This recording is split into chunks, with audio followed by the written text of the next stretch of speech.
তুফানের টাইটেল ট্র্যাকে এ কোন শাকিব খান?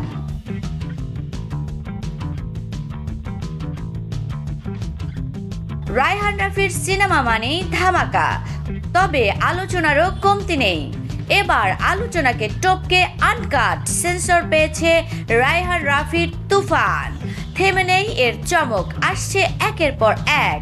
গুণী নির্মাতা রায়হান রাফি তার ফেসবুকে টাইটেল ট্র্যাক প্রকাশ করেছেন।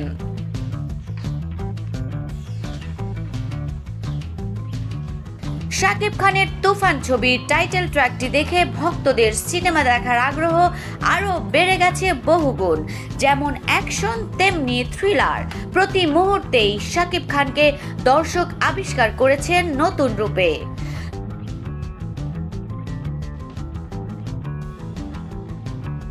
2 মিনিট 13 সেকেন্ডের এই ট্র্যাকে দৃষ্টি আটকে রাখতে পেরেছে রায়হান রাফি। দুর্দান্ত মেকিং, বাংলার সুপারস্টার হয়ে উঠেছেন অনবদ্য এক চরিত্র। এর আগে প্রকাশিত সিনেমাটির প্রথম গান দর্শকের মুখে মুখে শোনা যাচ্ছে, বোঝাই যাচ্ছে গান সহ তুফান সিনেমা বাজিমাত করবে কুরবানির ঈদে।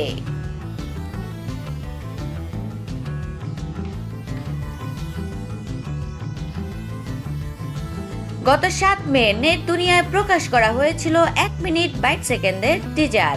সেখানে অ্যাকশন আর রহস্যে ভরা পুরো সিনেমাটাতে টান টান উত্তেজনা অনুভব করেছেন দর্শক।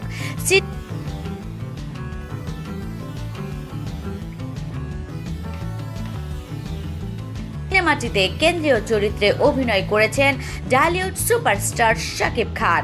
তার বিপরীতে আছেন কলকাতার অভিনেত্রী মিমি চক্রবর্তী ও বাংলাদেশের মাসুমা রহমান নাবিলা। গুরুত্বপূর্ণ চরিত্রে দেখা গেছে দুই বাংলার জনপ্রিয় অভিনেতা চঞ্চল চৌধুরীকেও।